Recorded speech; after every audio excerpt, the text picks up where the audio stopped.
RK मुशायरा media नहीं है, उसके बावजूद ये मजमा मेरे घर का मजमा है, ये मजमा मेरे सूर्यापेट का मजमा है। मैं बताना चाहता हूँ कि शहर सूर्यापेट के अवाम के लिए फ़ख्र की बात है, मसरत की बात है। एक ऐसे हीरे को यहाँ पर पैदा किया। ये हीरा आज सिर्फ सूर्यापेट के हद तक महदूद नहीं है, बल्कि अल्लाह रब्बुल इज़्ज़त कार नबूवत का एक बहुत बड़ा काम तेलंगाना, आंध्र प्रदेश के अलावा मुख्तलिफ रियासतों के अंदर ले रहा है।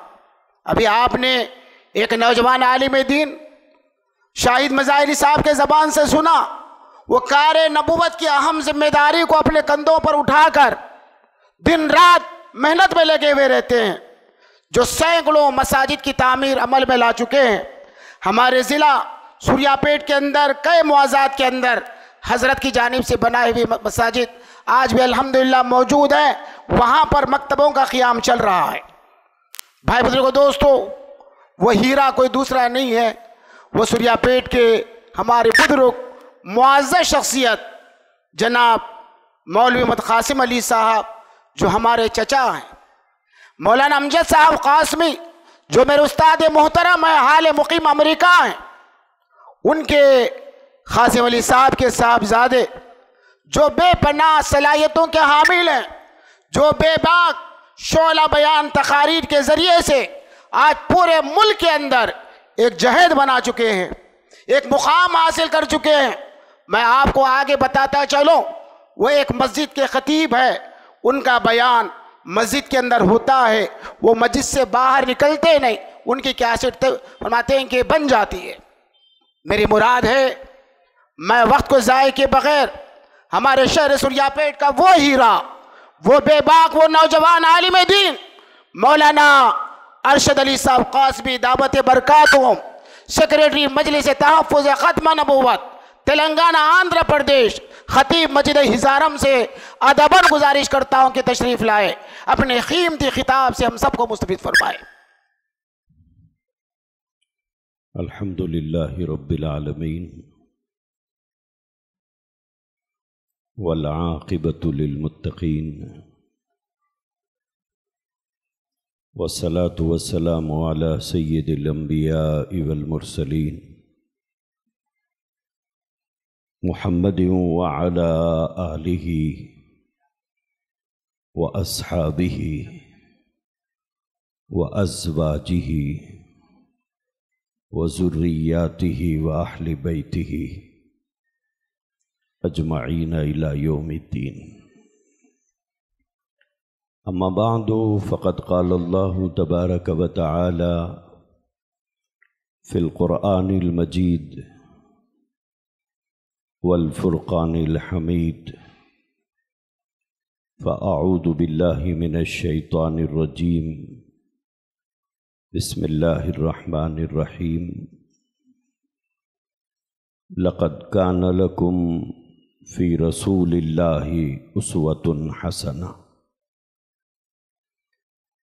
वक़ाल अन्नबिय्यु सल्लल्लाहु अलैहि वसल्लम ला युमिनु अहदुकुम हत्ता युहिब्बु लि अखीहि मा युहिब्बु लि नफ्सी।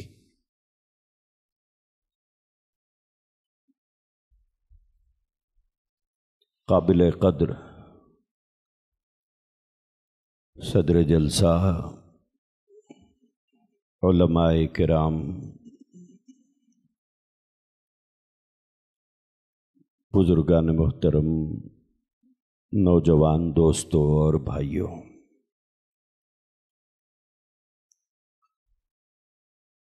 आज का ये जलसा मोहसिन इंसानियत रहमतुल लिल आलमीन सैयदुना मुहम्मदुर रसूलुल्लाह सल्लल्लाहु ताला अलैहि वालिहि वसल्लम की सीरत तय्यबा के नाम से मुनाकिद किया गया है। मेरे बाद भी आप हजरात को मुल्क के दो माए नाज उलमा से खिताब सुनना है। वो हजरात इंशाअल्लाह सीरत पर गुफ्तगू करेंगे। मैं सीरत के किसी मौजू को छेड़ना भी नहीं चाहता हूँ, ना उस मौजू पर कोई बात करना चाहता हूँ। मैं सिर्फ कुछ देर आपके दरमियान में सीरत रसूलुल्लाह सल्लल्लाहु अलैहि वालिहि वसल्लम की अहमियत हमारे लिए क्या है और आप सल्लल्लाहु अलैहि वसल्लम की सीरत के मुताबिक ज़िंदगी गुजारना हमारे लिए क्यों ज़रूरी है, बस इसी पर मैं बात करूँगा। अज़ीज़ान मोहतरम, जिस मुल्क में हम रहते हैं, इस मुल्क के अंदर या दुनिया भर में कई मज़ाहिब के लोग रहते हैं। सही तादाद मज़हबों की अगर गिनना चाहे तो शायद मुश्किल होगी, लेकिन मुहक्किकीन ने जो बात लिखी है कि इस दुनिया के अंदर 4200 मज़हब के लोग रहते हैं।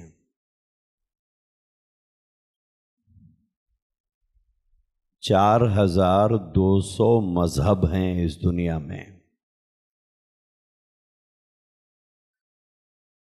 सही गलत पर इस वक्त हमको गुफ्तगू नहीं करना है, सिर्फ जहन में यह रखना है कि 4200 मज़ाहिब के मानने वाले इस मुल्क में रहते हैं।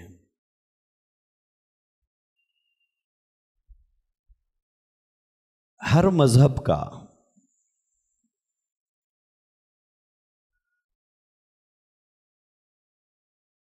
एक तरीक़ा होता है ज़िंदगी गुजारने का। हर मज़हब का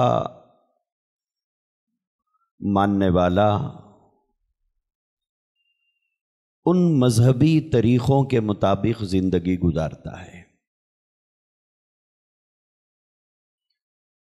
जब तक वो आदमी, चाहे वो किसी मज़हब के मानने वाला हो,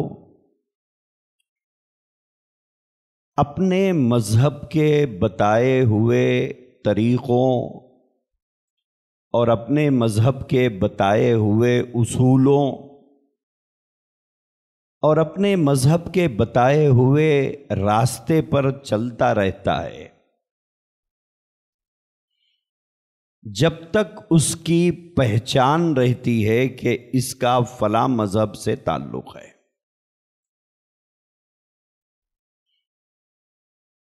क्यों? इसलिए कि वो मज़हबी अलामात जो होती हैं वो पहचान कराती है कि इस आदमी का ताल्लुक़ फला मज़हब से है।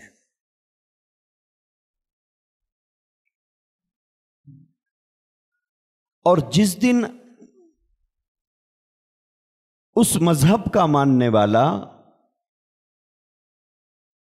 उस मज़हब के उसूलों और तरीक़ों को छोड़ देता हो, उसको नजरअंदाज कर देता हो, किसी और तरीक़े को अपनाकर जिंदगी गुजारता हो,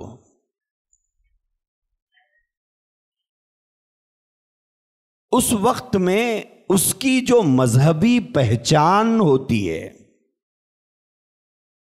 मजहबी शिनाख्त जो होती है, वो खत्म हो जाती है। यानी उसे देखकर अब कोई पहचान नहीं पाता कि इसका किस मजहब से ताल्लुक है। इसका मजहब क्या है? क्यों? इसलिए कि वो मजहबी अलामात हट गई है। वो मजहबी अलामात को उसने छोड़ दिया है। अपने मजहब के तौर तरीकों से हटकर वो जिंदगी गुजार रहा है। अब जब मजहब का कल्चर, मजहब की तहजीब, मजहब का तरीका, जो उसकी एक मजहबी पहचान हुआ करती थी, जब उसे छोड़ देता है तो उसकी खुद की अपनी मजहबी पहचान खत्म हो जाती है। जब पहचान खत्म हो जाती है तो अब सामने वाले को पूछना पड़ता है कि आपका किस मजहब से ताल्लुक है, आपकी जात क्या है, आपका मजहब क्या है। क्यों? इसलिए कि उसने शिनाख्त तो छोड़ दिया। जो पहचान की बुनियाद थी, जो पहचान की अलामत थी, वो अलामत को जब उसने नजरअंदाज करके कोई और कल्चर, कोई और तहजीब को अपनाकर जिंदगी गुजार रहा है, तो उसकी मजहबी शिनाख्त और मजहबी पहचान खत्म हो गई।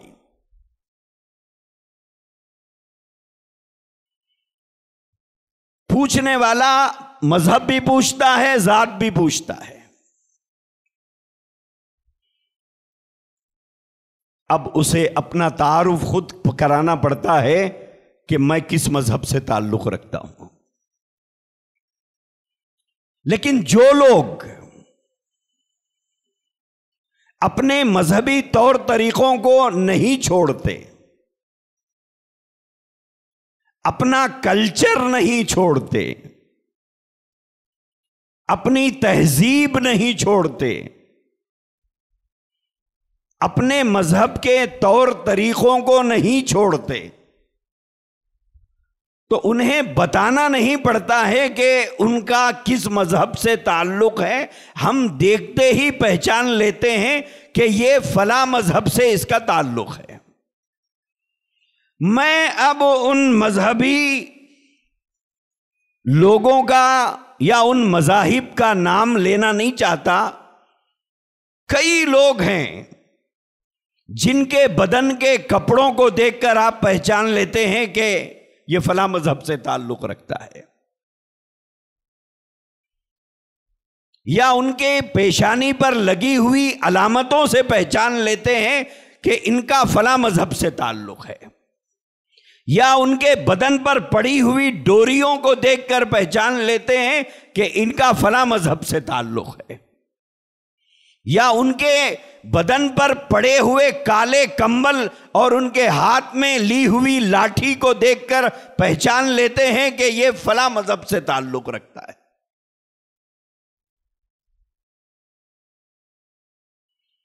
लेकिन जो आदमी अपने मजहबी तरीकों को छोड़ता है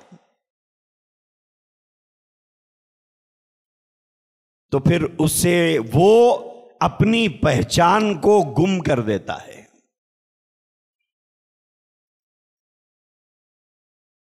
इसीलिए अल्लाह तबारक व तआला ने हम मुसलमानों के लिए खुसूसन, उमूमन पूरी दुनिया के लिए कुरान करीम में यह फरमाया कि जब तक तुम इस दुनिया में रहो तो तुम्हारे जिंदगी गुजारने का तरीका कैसा होना चाहिए कि एक आदमी इस दुनिया में है तो उसके जिंदगी गुजारने का उसूल क्या हो, तरीका क्या हो। अंदाज क्या हो,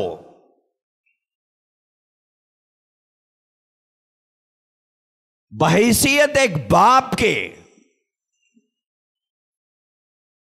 वो अपने बच्चों के साथ कैसा रहे, बहैसियत एक शौहर के वो अपनी बीवी के साथ कैसे बर्ताव करे, बहैसियत एक बेटे के अपने मां बाप के साथ कैसा सुलूक करे, बहैसियत एक बड़े भाई के अपने छोटे बहनों और भाइयों के साथ किस तरह का अंदाज होना चाहिए, बहैसियत एक ताजिर के खरीदारों के साथ कैसी गुफ्तगू करना चाहिए,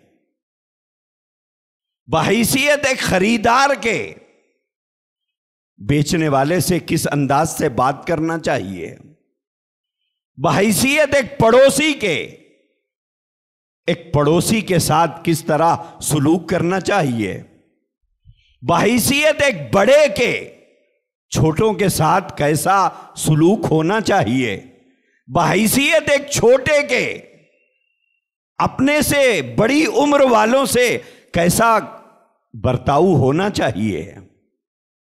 बोलते जाइए, निकलते जाएंगे। अल्लाह तबारक व तआला ने इन तमाम चीजों की एक कामिल मिसाल, ये सारी चीजों को एक जात में समाकर हमारे सामने पेश किया है।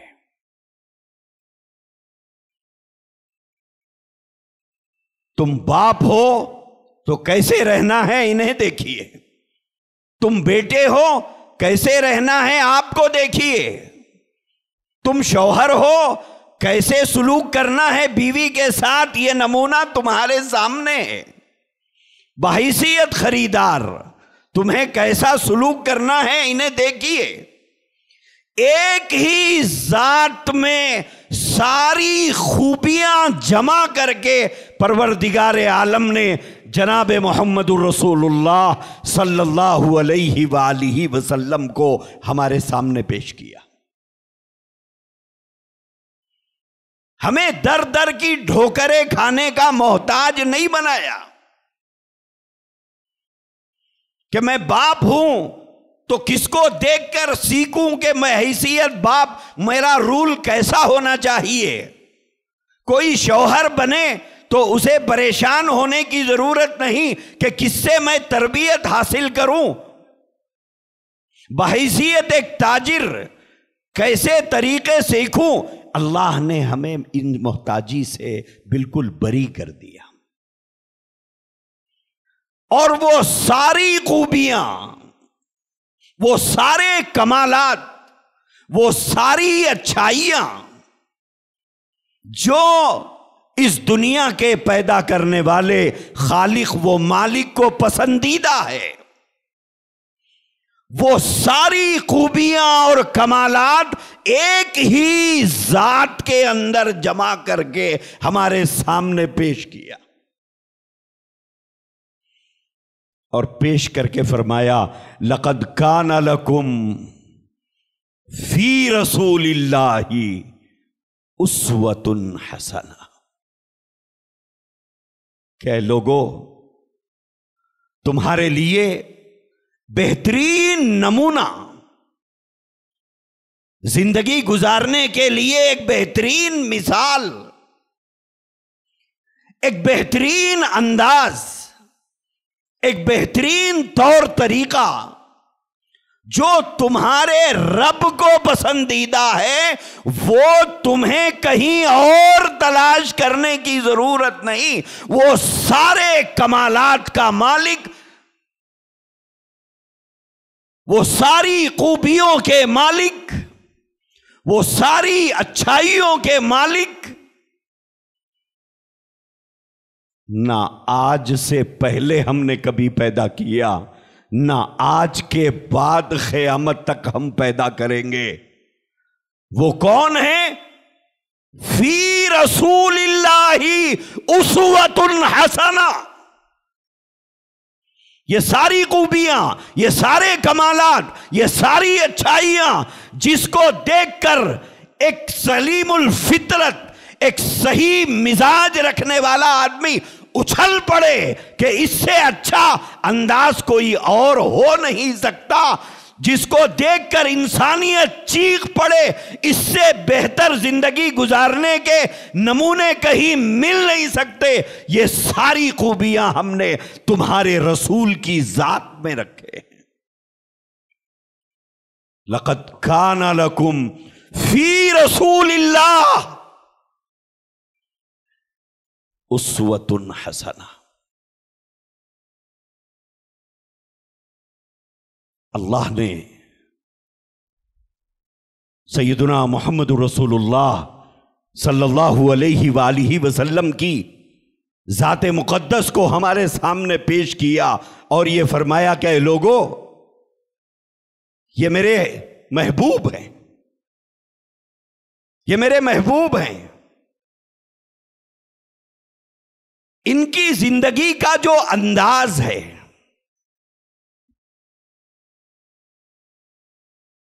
बाप के रूप में, शौहर के रूप में, भाई के रूप में, बड़े के रूप में, ताजिर के रूप में, खरीदार के रूप में, पड़ोसी के रूप में, जिंदगी के हर मोड़ पर इनकी जिंदगी का जो तरीका है, जो अंदाज है, अल्लाह ने फरमाया बस यही तुम्हारे रब की पसंद है, ये तुम्हारे रब की पसंद है। इससे अच्छा, इससे बेहतर, इससे शानदार हमारे नजदीक कुछ नहीं है, हमारे नजदीक कुछ नहीं है। तुम्हारे नजदीक हो सकता है, अल्लाह फरमाते हैं हमारे नजदीक कुछ नहीं है। हमारी पसंद, अगर हमारी पसंद देखना हो तो रसूल की जिंदगी को देखो। रसूल जो फरमाए वही हमारी पसंद है, रसूल जो किए वही हमारी पसंद है, रसूल जो अंदाज इख्तियार करे वही हमारी पसंद है। और तुम अगर ये चाहते हो कि हम तुमसे राजी हो जाएं, अल्लाह ने कुरान में दूसरी जगह फरमाया, अगर तुम ये चाहते हो कि तुम्हारा रब तुमसे राजी हो, तुम ये चाहते हो कि तुम्हें जन्नत मिले, तुम ये चाहते हो कि रब की रिजा मिले, रब की खुशनुदी मिले, और तुम ये चाहते हो कि तुम्हें अल्लाह का दीदार हो,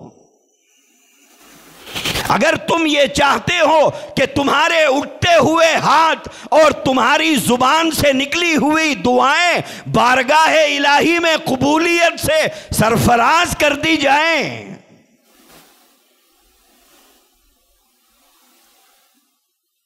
तो तुम रसूल के बिना हमारे पास नहीं आ सकते। रसूल को छोड़कर आप हमारे पास नहीं आ सकते। बिना रसूल के तुम्हारी एंट्री डायरेक्ट, अगर कोई हमसे राब्ता करना चाहे, बोले डायरेक्ट राब्ता नहीं है, पहले रसूल की गुलामी करो, पहले अपनी जिंदगी में वो चीजें लाओ, वो चीजें पैदा करो, वो अदाएं, वो अंदाज, वो तरीके तुम अपनी जिंदगी में लाओ, फिर उसके बाद हाथ उठाओ, तुम्हारी बात आसमानों पर सुनी जाएगी। लेकिन अगर तुम डायरेक्ट चाहते हो, बोले डायरेक्ट का परमिशन नहीं है,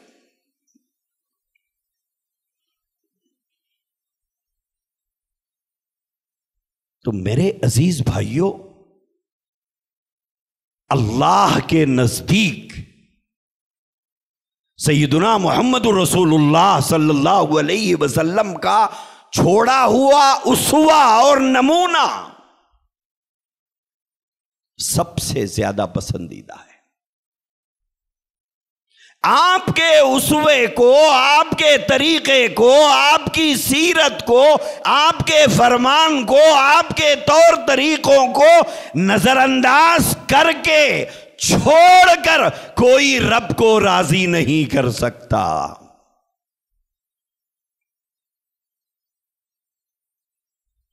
रब को अगर राजी करना है, रब की खुशनुदी हासिल करना है, तो फिर हमें रसूलुल्लाह के तरीकों को अपनाना होगा। और हर मजहब वाला अपने अपने मजहबी तरीकों पर चलता है, कोई हमारे मजहब के तरीके को नहीं अपनाता। हर मजहब वाला अपने अपने तरीकों को पर चल रहा है। बहुत अफसोस के साथ कहना पड़ता है, एक मुसलमान ही है जिसके अंदर सारे मजहब के तरीके हैं। एक मुसलमान एक ऐसी कौम बन गई है जिसके अंदर सारे मजहब के तरीके नजर आएंगे, सारे मजहबी नमूने हमारे पास, लेकिन हमारे तरीके हम तलाश करें किसी के पास नजर नहीं आएंगे। जिस नबी आखिरुज़्ज़मा सल्लल्लाहु ताला अलैहि वसल्लम ने अपनी उम्मत को तहारत लेने का तरीका तक सिखाया हो, आज वो उम्मत अपने नबी को छोड़कर दूसरी कौमों की चाकरी करने में लगी हुई है।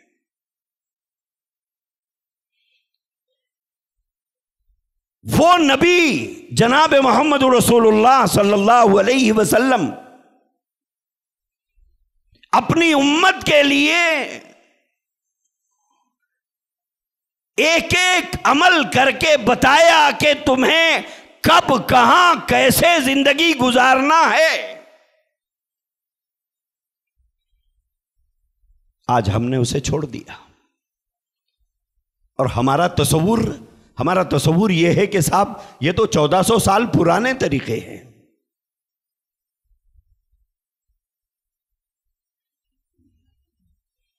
मेरे अजीज भाइयों, अगर रब को राजी करना है तो अब से लेकर क़यामत तक जितने इंसान इस दुनिया में पैदा होंगे, अगर रब की रजा मतलूब हो तो उसे मुहम्मदुर रसूलुल्लाह सल्लल्लाहु अलैहि वसल्लम के तरीके पर ही चलना है, चाहे वो परिंदों की तरह तरक्की की वजह से आसमान पर उड़ने लग जाए।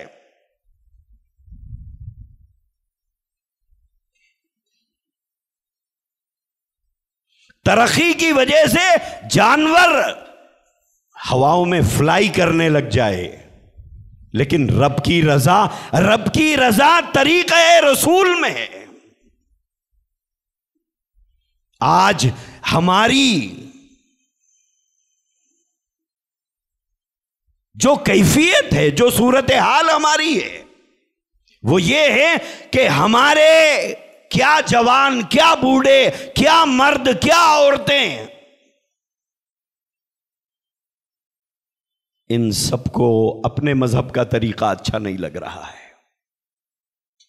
यही वजह है कि हमने अपनी मजहबी पहचान खत्म कर दी। आज हम में से कितने लोग ऐसे हैं जिन्हें बाजार में देखकर लोग पहचानते हो कि ये मुसलमान हैं? कौन सी अलामत हमने बाकी रखी है? सर की टोपी बाकी है, चेहरे की दाढ़ी बाकी है, बदन का लिबास बाकी है। क्या सामने वाले को यह पूछने पर हम मजबूर नहीं कर रहे हैं कि तुम्हारी जात क्या है या तुम्हारा नाम क्या है? बाज़े लोग मजहब पूछ लेते हैं, बाज़े लोग मजहब जानने के लिए नाम पूछ लेते हैं। सारी अलामतें हमने खत्म कर दी और हम समझ रहे हैं कि हम तरक्की कर रहे हैं। हमारा उरूज है। मेरे अजीज भाइयों, ये हमारा उरूज नहीं है, हमारा ज़वाल है। हम अपने नबी के तरीकों को छोड़कर, अपने मजहब के तरीकों को छोड़कर, अपने मजहब के उसूलों को छोड़कर जिंदगी गुजार रहे हैं। अब मैंने शुरू में कहा था कि सीरत की जरूरत हमें क्यों है, क्यों जरूरी है। एक मिसाल देता हूं, इससे समझिए कि सीरत की जरूरत और अहमियत क्या है।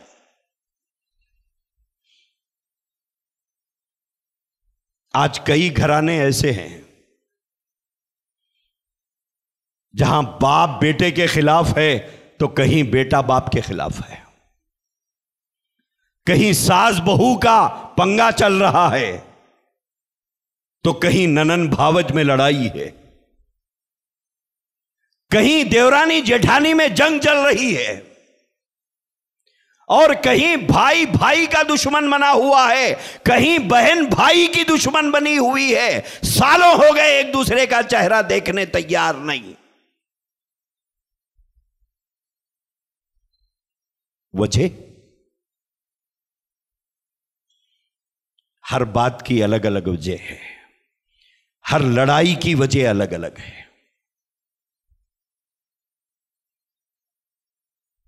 मेरे अजीज भाइयों,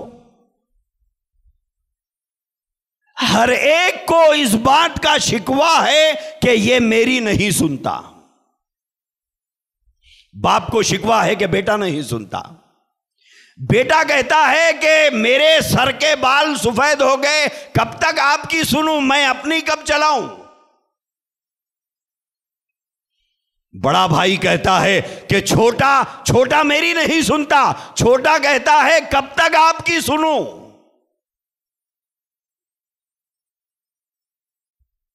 सास कहती है कि मरने तक मैं सास रहूंगी और तू हमेशा बहू रहना। क्या मतलब है? जो मैं कहूं वही सुनते रहना, अपनी कोई मर्जी तुम चलाना नहीं। बहैसियत सास मैं जो बोलती रहूं बस उसी पर जिंदगी गुजारते रहो। बहू कहती है तुम्हारी मैं कब तक सुनूं।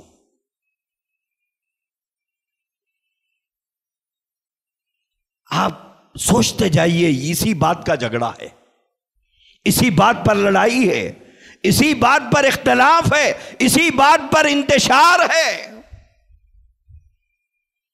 इसी बात को लेकर झगड़ रहे हैं। निज़ा और तनाज़ा और झगड़े की बुनियाद क्या है? सामने वाला कहता है कब तक सुनूं आपकी, क्यों सुनूं।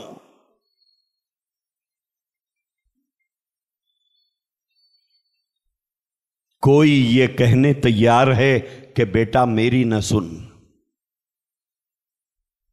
अब्बाजान मेरी न सुनिए, भाईजान मेरी न मानिए,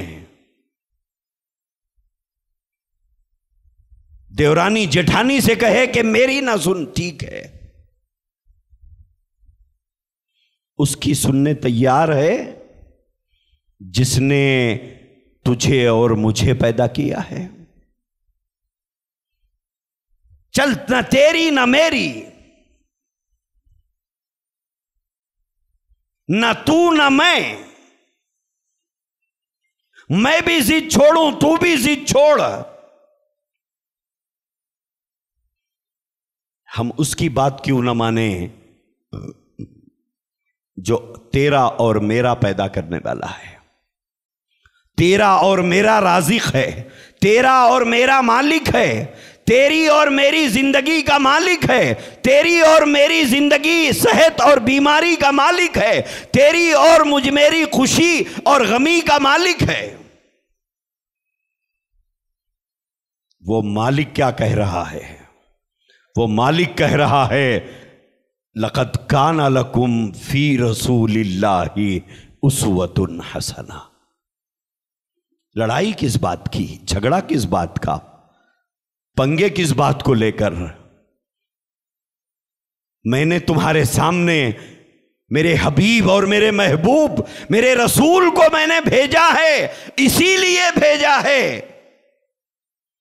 बाप ये कहे मैं तेरी नहीं सुनता, रसूलुल्लाह की सुनूंगा। बेटा ये कहे अब्बा जान आपकी नहीं, रसूलुल्लाह की सुनूंगा। माँ ये कहे कि बेटा मैं तेरी नहीं मानती, रसूलुल्लाह की मानूंगी। बेटा ये कहे अम्मा जान आपकी नहीं, रसूलुल्लाह की चलेगी। बहू ये कहे कि सास से अम्मी जान आपकी मर्जी नहीं चलेगी, घर में रसूलुल्लाह की मर्जी चलेगी। बेटा कहे कि अम्मा जान रसूलुल्लाह की मर्जी चलेगी। शौहर ये कहे कि रसूलुल्लाह की मर्जी चलेगी। बीवी ये कहे कि रसूलुल्लाह की मर्जी चलेगी।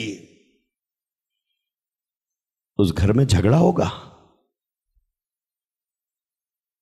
उस घर में कभी लड़ाई होगी, उस घर में कभी इंतशार होगा, उस घर में कभी नफरत के लावे उगलेंगे। हमने रसूल की जात को छोड़ा, आपके तौर तरीकों को छोड़ा, आपकी सीरत को छोड़ा, आपके बताए हुए उसूलों को छोड़ा, आपके बताए हुए रास्तों को छोड़ा। हमारे घर दंगल बन गए, हमारे घर दंगल बने हुए हैं। भाई भाई के खून का प्यासा। हद यहां तक हो गई कि बाद बदकिस्मत बेटों ने अपने हाथों को अपने बाप के खून से रंगीन कर लिया। कभी आप तस्वीर कर सकते हैं कि बेटा बाप को कत्ल करता हो? कोई तस्वीर कर सकता है कि बेटा मां की जान ले रहा है? कोई तस्वीर कर सकता है कि 2 भाई 3 भाई मिलकर अपने बाप का कत्ल कर रहे हो? कोई तस्वीर कर सकता है कि एक मुसलमान भेड़ियों से ज्यादा बेरहम हो जाएगा? जंगल में रहने वाले दरिंदों से ज्यादा संगदिल और सख्त दिल हो जाएगा? तस्वीर कर सकते हैं? लेकिन सामने समाज मुआशरे के हालात मौजूद हैं कि एक बेटी को फांसी पर लटकाया जाता है। बेटी किसकी? गैर की है। क्या लगती है आपको? मेरे बेटे की बीवी है और मुझे बहू लगती है। ये हाथ जिसको तालीम दी गई यतीमों की मदद की, बेवाओं के सरों पे चादर उड़ाने की, भूखों को खाना खिलाने की, नंगों के बदन पे कपड़ा पहनाने की, माजूरों मजबूरों को गोद में उठाने की, मोहताजों का पेट भरने की, भूखों को खाना खिलाने की, प्यासों को पानी पिलाने की, यतीमों के आंसू पोंछने की, बेवाओं को का सहारा बनने की। आज यही हाथ जब रसूलुल्लाह की तालीमात से महरूम हो गए और सीरती रसूलुल्लाह से जिंदगी आरी हो गई, तो अब यही हाथ जालिम बन गए। जिन हाथों से भूखों को निवाले मिलना चाहिए था, जिन हाथों से मोहताजों को मदद मिलना चाहिए था, आज ये हाथ बेरहम इतने हो गए कि सगा चचा अपने भतीजों का हक मारता है, सगा भाई अपने बहनों को बाप की मीरास देने तैयार नहीं।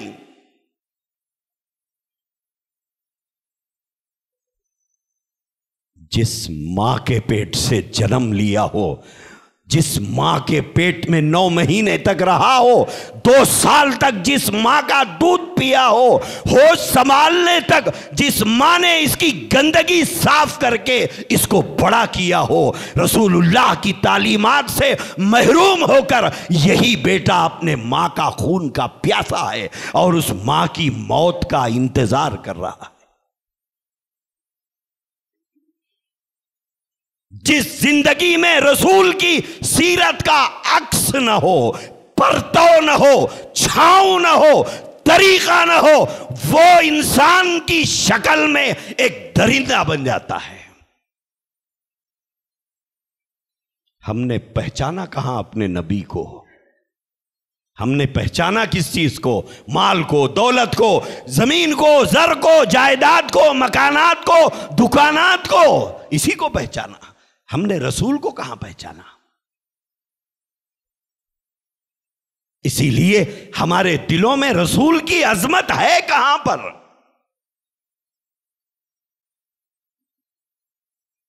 दिल में जो चीज होती है वो किरदार से जाहिर होती है। देखिए, देग में डोई जब मारी जाती है तो देग में जो होता है वही डोई में आती है, बाहर तो वही निकलता है ना। दिल में वाकई रसूलुल्लाह की मोहब्बत हो, ज़हनो दिमाग पर इश्क़ मुस्तफ़ा अगर तारी हो और दिल के नहाखानों के अंदर अगर इश्क़ मुस्तफ़ा मौजूद हो तो फिर वो किरदार से जाहिर होगा।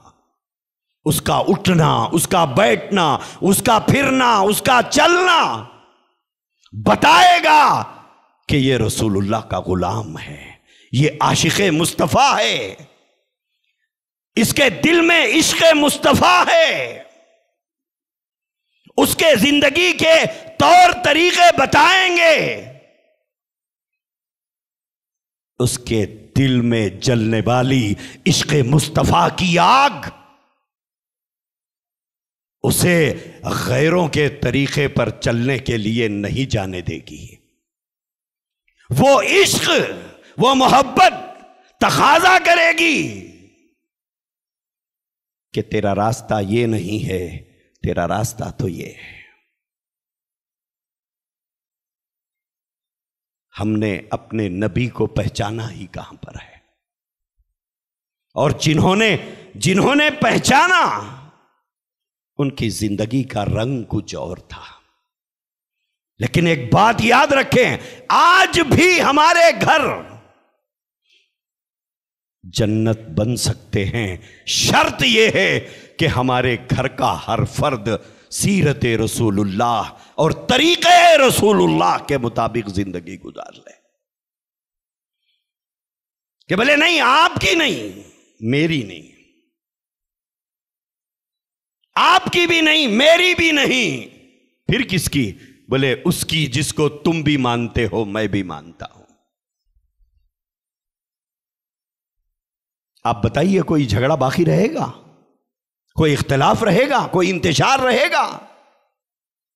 मियां बीवी से कहे कि देखो तुम्हारी बात अपनी जगह पर, लेकिन मैं तुम्हारी नहीं मानता, मैं अपने नबी की मानता हूं। तुम जिस बात का मुतालबा कर रहे हो मुझे बताओ, नबी इसकी इजाजत दे रहे हैं। बीवी का मुतालबे पर शौहर कहे, शौहर के मुतालबे पर बीवी कहे, बाप के मुतालबे पर बेटा कहे, बेटे के मुतालबे पर बाप कहे। मां की जिद के आगे बेटा कहे कि आपकी जिद अपनी जगह पर, नबी का हुक्म अपनी जगह पर। बाकी रहेगा गड़बड़, बाकी रहेगा इंतशार। कोई इंतशार बाकी नहीं रहेगा। जिस दिन हमारी जिंदगियां नबी के तरीके पर आएगी, रसूल की सीरत का परतव अगर हमारी जिंदगियों में आएगा, लोग हमारी शराफत की कसमें खाएंगे। लोग हमारी शराफत की कसमें खाएंगे। लोग हमारे बात पर एतबार करेंगे। आज बाप की बात पर बेटा एतबार करने तैयार नहीं, छोटा भाई बड़े भाई की बात पर यकीन करने तैयार नहीं। क्यों न कि दुनिया की मोहब्बत में हमने अपने आप को डुबोकर रुसवा कर लिया। कोई हम पर एतबार करने तैयार नहीं, कोई हम पर भरोसा करने के लिए तैयार नहीं।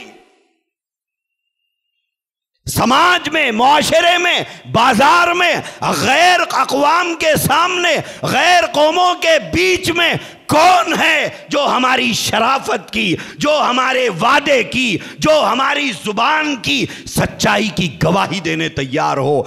इसने कह दिया आप भरोसा करिए। कोई है जो हम पर एतबार करे? हमने अपनी हैसियत को खोया है।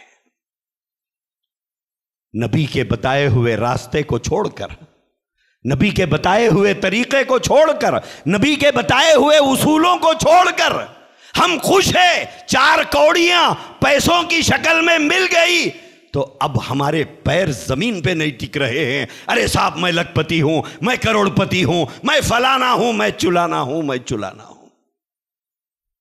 साहेब, करोड़पति नहीं, अगर आपको अल्लाह ने बादशाह भी बना दिया तब भी आपको नबी की गुलामी करना है। लखपति और करोड़पति नहीं, अगर आप वक्त के बादशाह भी बन गए तब भी आपको नबी की गुलामी करना है, अगर आप आखिरत की नजात चाहते हैं। हमारी नजात रसूल की इताअत में है, रसूल की फरमाबरदारी में है, रसूल के तरीकों में है, लेकिन हमने वो छोड़ दिया। लेकिन जिन्होंने नबी को पहचाना, वाकई दिल के दिलों में नबी की मोहब्बत है, उनकी जिंदगी के तरीके अलग है। मैं कोई 1400 साल पहले का वाकया नहीं, उस दौर का वाकया आपको बताता हूं जब समंदर पार से आए हुए गोरे हमारे मुल्क पर काबिज थे। अभी मुल्क को आजादी नहीं मिली थी, उस दौर का वाकया है। दिल्ली की जामा मस्जिद के गेट पर एक फकीर बैठा करता था, वो लोगों से मांगता था। इत्तेफाक से एक दिन एक गोरा आ गया, अंग्रेज। आदत के मुताबिक उसने हाथ फैलाया तो उसने जेब से अपना बटवा पाकिट निकाली, कुछ पैसे उसे दे दिए और जेब में रखकर वो आगे बढ़ गया। थोड़ी देर के बाद इस फकीर की नजर पड़ी कि जो आदमी बटवे से पैसे निकालकर मुझे पैसा दिया था उसका बटवा तो यहीं गिरा हुआ है। तो ये जल्दी से आगे बढ़ा, वो बटवा उठाया और लाकर उसने बाजू रख लिया और इंतजार करता रहा कि जब वो वापस आकर इसी दरवाजे से निकलेगा उसे दे दूंगा। लेकिन सूए इत्तेफाक वो आया नहीं, वो आया नहीं। कई दिन गुजर गए। एक अरसे के बाद फिर वो दोबारा जामे मस्जिद की सीढ़ियां चढ़कर मस्जिद में दाखिल हुआ। इसने आदत के मुताबिक हाथ फैलाया, उसने जेब में हाथ डालकर कुछ पैसे निकालकर इसे दिया। इसने हाथ में पैसे लिए, निगाह उठाकर देखा तो अरे ये तो वही आदमी है जिसका बटवा गिरा था।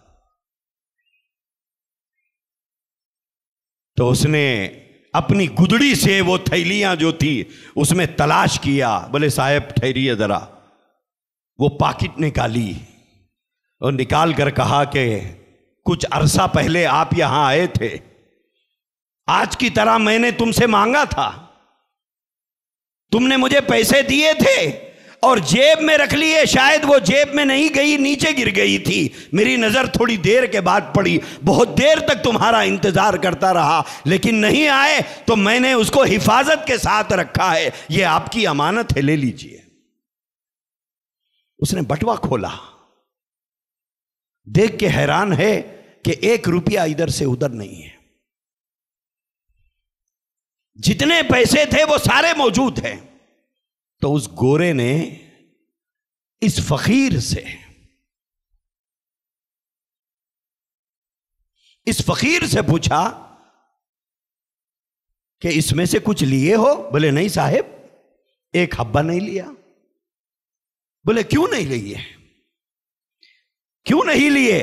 इसमें तो इतने पैसे रखे हुए हैं कि तुम सालों मांगेंगे तब भी उतने नहीं मिल सकते, उतने बैक वक्त तुम्हें मिल सकते थे, इसी में रखे हुए हैं, तुमने क्यों नहीं लिए? ये क्या वजह थी?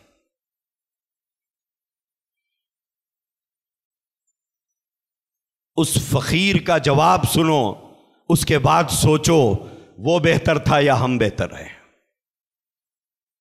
बात कड़वी है थोड़ी, लेकिन सच हमेशा कड़वा होता है। अल हक़्क़ु मुर्रुन, हक सच कड़वा होता है। हर बात शक्कर में घोल कर आपको नहीं पिलाई जा सकती। मीठे मीठे बोल ही हमको खराब किए हैं। उस फकीर ने कहा कि साहब आप ठहरे ईसाई, मैं ठहरा मोहम्मद रसूलुल्लाह का गुलाम। आप ईसाई हैं, क्रिश्चियन हैं आप, मैं ठहरा मोहम्मद रसूलुल्लाह का गुलाम। क़यामत का दिन होगा, मैदान महशर होगा, वहां पूरे लोग होंगे, वहां तुम्हारे भी नबी होंगे, हमारे भी नबी होंगे। अगर उस वक्त तुम्हारे नबी हमारे नबी से ये कहें कि एक तुम्हारे उम्मती ने मेरे उम्मती का बटवा चुरा लिया था,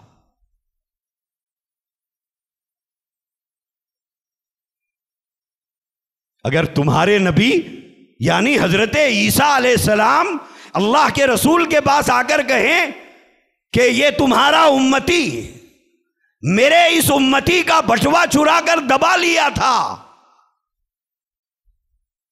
उस फकीर ने उस गोरे से कहा मेरे इस अमल से कल तुम्हारे नबी के सामने मेरे नबी को शर्मिंदा होना पड़ेगा। ये तुम्हारे बटवे में रखे हुए कौड़ियों की कोई हैसियत नहीं। हम तो अपने नबी से इतनी मोहब्बत करते हैं कि उनकी मोहब्बत में अगर कोई जान भी मांग ले तो माल क्या चीज़ है, हम जान का नजराना पेश करते हैं। मैं अपने किरदार से, अपने इस अमल से आपके बटवे को दबाकर, तुम्हारी पॉकेट को छुपाकर, तुम्हारे पॉकेट में रखे हुए पैसों को लेकर अपने पेट में दाखिल करके कल मैदान महशर में मैं अपने रसूल को तुम्हारे रसूल के सामने शर्मिंदा करना नहीं चाहता। है आज किसी उम्मती को इस बात का एहसास? लोगों की जमीनें दबाकर, छोटे भाइयों का हक मारकर, पड़ोसी की 2 गज जमीन दबाकर जी रहे हैं हम लोग। बाप के मरने के बाद बहनों का हक दबा के बैठे हुए हैं। हज को जा रहे हैं, बिल्ली 100 चूहे खा के हज को चली।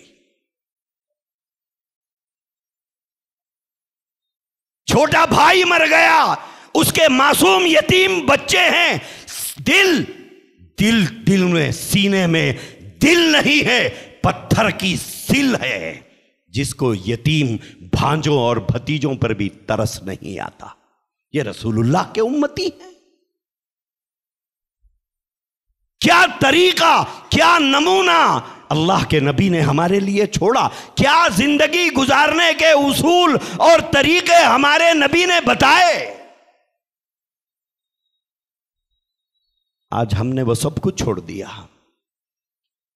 हमें हर मजहब का तरीका नजर आता है, अगर हमें नजर नहीं आता रसूलुल्लाह का तरीका नजर नहीं आता। हमारे घर में हर मजहब का तरीका नजर आता है, हमारे शादी के मौके पर हर मजहब का तरीका नजर आता है। नजर नहीं आता तो शादी के दिन ये मुसलमान मोहम्मदुर रसूलुल्लाह का गुलाम नजर नहीं आता। मेरे दोस्तों, कहां खड़े हुए हैं हम लोग? बोले हालात नहीं बदल रहे, हालात नहीं बदल रहे, हालात नहीं बदल रहे, ये नारे लगाते हैं हम लोग। बाज लोग कहते हैं हुकूमत बदल गई तो हालात बदल जाएंगे, हुकूमत बदली तो हालात बदल जाएंगे। मेरे भाइयों कान खोल कर सुनो, हुकूमत बदलने से हालात नहीं बदलते, आमाल बदलने से हालात बदलते हैं। ये हुकूमतों की हैसियत क्या है? आती और जाती रहती है, इसकी कोई हैसियत नहीं। हमारे बड़ों ने हुकूमत और अहले हुकूमत को जूती की नोक पर रखा था, इसकी कोई हैसियत नहीं। हालात के बदलने का ताल्लुक हुकूमतों से नहीं है, हालात के बदलने का ताल्लुक हमारे आमाल से है, हमारे किरदार से है, हमारे जिंदगी के अंदाज से है, हमारे जिंदगी के तरीकों से है। जब तक हम नहीं बदलेंगे अपने जिंदगी के उसूलों को, अपने जिंदगी के तरीकों को, अपने जिंदगी के अंदाज को, और हर तरीका छोड़कर अपनी जिंदगी को रसूल के तरीके पर नहीं लाएंगे, फरमाने इलाही के मुताबिक जिंदगी गुजारने पर अपने आप को आमादा नहीं करेंगे, उस वक्त तक हमारे हालात नहीं बदलेंगे। अल्लाह ने कुरान में फरमाया वला तहिनु वला तहज़नु व अंतुमुल आलौना इन कुंतुम मुमिनीन। घबराने की, परेशान होने की जरूरत नहीं है। थोड़ा अपने आप पर नजर डालकर देख लो,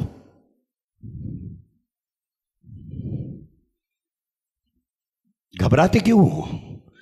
परेशान क्यों होते हो? बेसब्रे बन के मुजाहिरे क्यों हैं? व अंतुमुल आलौन इन कुंतुम मुमिनीन। सरबुलंदी तुम्हारा मुकद्दर है, उरूज तुम्हारा मुकद्दर है, रिफातें तुम्हारे लिए लिखी जा चुकी हैं। शर्त यह है इन कुंतुम मुमिनीन, अगर तुम साहिब ईमान हो, अगर तुम ईमान वाले हो तो घबराओ नहीं। सरबुलंदी तुम्हारे लिए लिखी हुई है। हमारा उरूज, हमारी तरक्की जमाने की तरक्की के साथ नहीं जुड़ी हुई है। हमारा उरूज, हमारी तरक्की रसूलुल्लाह सल्लल्लाहु अलैहि वसल्लम की इताअत और फर्माबरदारी के अंदर है। तो मेरे भाइयों, आखिरी बात वही जो पहले मैंने कहा था कि हमारे मसाइल का हल, हमारी बेचैनियों को बेकरारी को करार में तब्दील करने वाली चीज, हमारे घरों को जो चीजें दंगल बना चुकी हैं, ये सब अगर खत्म करना हो और घर में खुशगवार माहौल देखना चाहते हो, बड़ों और छोटों में प्यार और मोहब्बत देखना चाहते हो, अपनों और परायों का प्यार देखना चाहते हो, तो ये जमाने के लोगों से आपको नहीं मिलेगा। हमारे लिए अल्लाह तबारक व तआला ने रसूलुल्लाह सल्लल्लाहु अलैहि वसल्लम की ज़ात को नमूना बनाकर पेश किया और ये फरमाया लक़द काना लकुम फ़ी रसूलिल्लाहि उस्वतुन हसना। ये उस्वा है, ये नमूना है, ये मिसाल है तुम्हारे सामने। हुजूर की प्रैक्टिकल 23 साला दौर है, 23 साला दौर नबूवत प्रैक्टिकल तौर पर अल्लाह ने हमारे सामने पेश करके फरमाया ये तुम्हारे रसूल की ज़ात है, आपका उस्वा, आपका तरीका तुम्हारे रसूल ने तुम्हारे सामने रखा है, इसके मुताबिक जिंदगी गुजारो। सरबलंदी तुम्हारा मुकद्दर है, रिफातें तुम्हारा मुकद्दर है, उरूज तुम्हारा मुकद्दर है, बुलंदियां तुम्हारा मुकद्दर है, बशर्ते कि तुम अपनी मर्जी छोड़कर रसूल की मर्जी को अपनी मर्जी बना लो, अपनी ख्वाहिश को छोड़कर रसूल की ख्वाहिश को अपनी ख्वाहिश बना लो, अपने ज़माने के तौर तरीक़ों को छोड़कर रसूल के तरीक़ों को अपना लो। फिर अल्लाह की नुसरतें, अल्लाह की मददें तुम्हारा इंतज़ार कर रही है। अल्लाह तबारक व तआला आपको और मुझे और हर मुसलमान को इसकी तौफीक अता फरमाए। व आखिरु दावाना अनिल हम्दुलिल्लाहि रब्बिल आलमीन।